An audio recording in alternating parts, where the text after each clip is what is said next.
Assalamualaikum warahmatullahi wabarakatuh. Perkenalkan, nama saya Analia Safitri dan beberapa anggota saya yaitu ada Amalia Felianti, Arif Muhammad Rusfa, Desya Widianistia, Andika Rahman, dan Bagas Adira Bukta. Di sini kami akan menjelaskan tentang kemasan kertas. Baiklah, saya akan menjelaskan sejarah penemuan kemasan kertas. Kemasan kertas pertama kali digunakan di Tiongkok sekitar abad 2 Masehi setelah penemuan kertas. Pada abad 16-18, kertas mulai digunakan untuk membungkus barang-barang kecil, rempah-rempah, dan makanan kering. Tahun 1800, mesin kertas modern ditemukan. Thomas Gilpin membuat mesin silinder pembuat kertas pada tahun 1817. Tahun 1850, kertas mulai dibuat dari pulp sehingga biaya pembuatan kertas menjadi lebih murah. Dan pada tahun 1852, Francis Wall menemukan mesin pembuat paperback. Jenis-jenis kertas. Yang pertama, kertas komposit. Kertas yang digabung dengan materi lain untuk menambah ketahanan air dan minyak. Yang kedua, ada amplop. Kertas tipis sampai sedang, biasanya kraft atau HVS, digunakan untuk surat atau dokumen. Yang ketiga, ada kardus. Terdiri dari beberapa lapisan kertas tebal kuat untuk pengemasan produk menengah sampai berat. Yang keempat, kertas katun. Mengandung serat kapas, lebih kuat, tahan lama, banyak dipakai untuk produk premium. Yang kelima, ada kertas kardus. Kardus bergelombang dengan struktur linearnya lapisan luar, flutingnya gelombang di tengah. Digunakan untuk pengiriman barang karena sangat tahan benturan.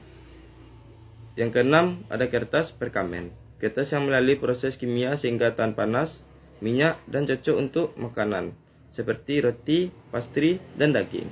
Variabilitas tinggi, udara mudah lewat, daya serap tinggi terhadap air dan minyak, kecuali yang dilapisi. Kekuatan tarik dan ketahanan sobek bervariasi, biodegradable, dan dapat didaur ulang. Tahan panas tertentu, khususnya kertas perkamen, bisa dilapisi wax, polyethylene, atau aluminium untuk ketahanan ekstra. 4. Proses pembuatan kertas. Yang pertama yaitu bahan baku, kayu atau serat daur ulang. Yang kedua, pulping, yaitu menghancurkan kayu menjadi bubur kertas.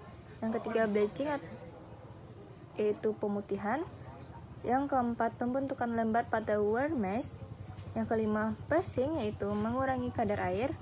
Yang keenam, drying, yaitu pengeringan dalam rollers panas. Ketujuh, yaitu finishing, yaitu pemotongan, pelapisan, atau pencetakan. Yang kedelapan, pembuatan kemasan, dilipat, dilem, dan dibentuk sesuai jenis wajah. Tahukah kamu bagaimana kertas putih dibuat? Yuk, kita lihat prosesnya.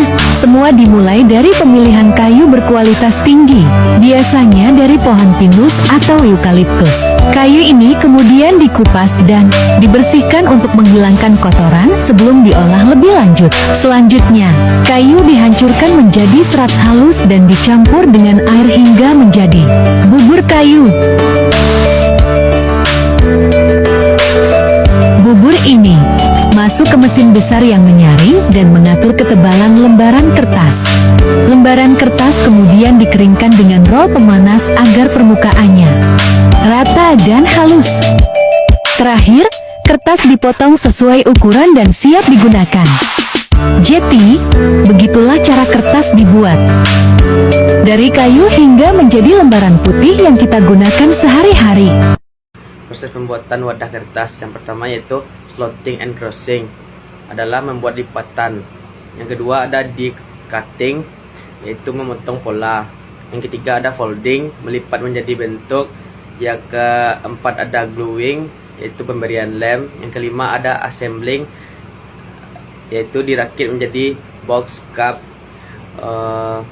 atau pouch. Aplikasi pada produk pangan, yang pertama ada bungkus roti, ada bungkus sandwich, pastry, box pizza, box burger, paper cup, paper box, kemasan teh, kopi, gula, dan kotak makanan takeaway yang lainnya. 7. Kelebihan dan kelemahan kemasan kertas. Kelebihannya yaitu kemasan kertas ini sudah termasuk ramah lingkungan dan gampang didaur ulang. Lalu kemasan kertas ini juga termasuk kemasan yang ringan lalu gampang dicetak dan harganya juga relatif lebih murah. Lalu kemasan kertas ini juga termasuk food grade yang aman untuk makanan. Dan yang terakhir, kemasan kertas ini juga memiliki estetika yang bagus karena mudah diberi desain. Kelemahan kemasan kertas.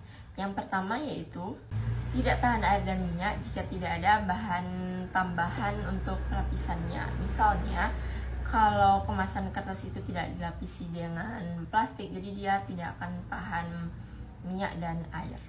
Yang kedua, kemasan kertas juga rentan rusak dan penyok. Lalu yang terakhir, kualitasnya akan menurun jika kertas tersebut lembab.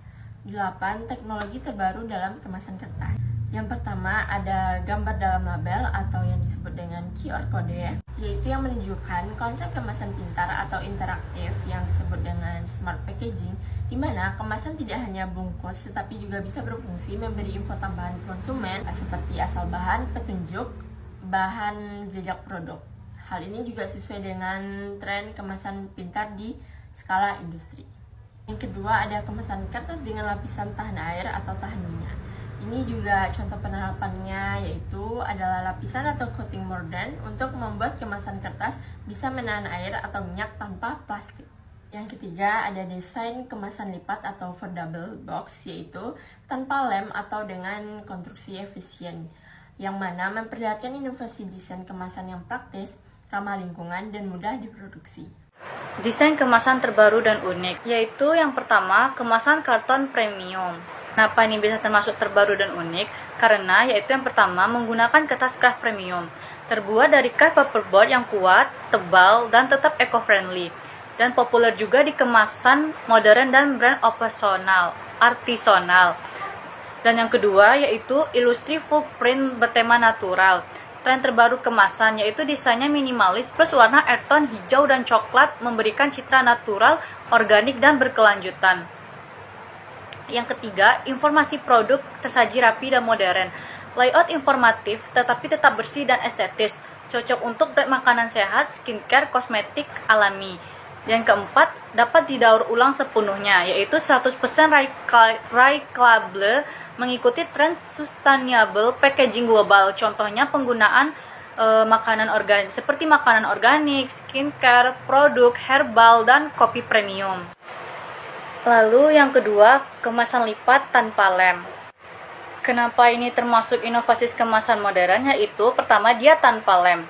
Dibuat hanya dengan teknik lipatan dan locking system, lebih ramah lingkungan, tidak memakai lem kimia sama sekali.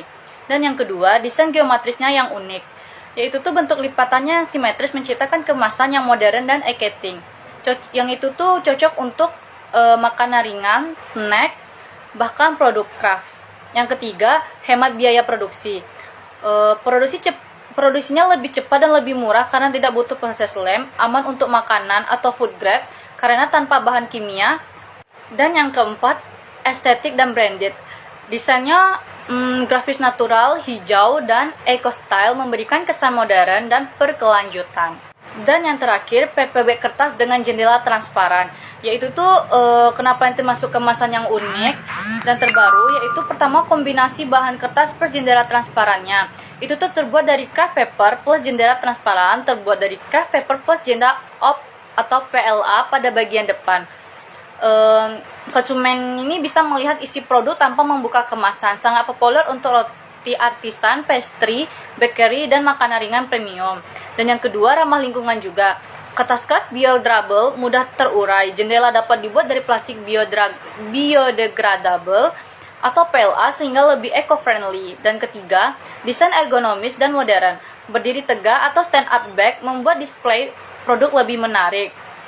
Bentuk gussetnya 9 cm memberi ruang lebih besar. Dan yang keempat, itu tuh mendukung branding permukaan kertas cocok untuk dicetak logo, label, atau stiker brand bakery, memberi kesan hemat, premium, dan natural. Contohnya itu, contoh penggunaan itu seperti roti tawar, roti pastry, kue rasa donat, atau croissant yang lainnya. Baiklah, sekian dari presentasi kami. Apabila ada maaf, mohon dimaafkan. Assalamualaikum warahmatullahi wabarakatuh.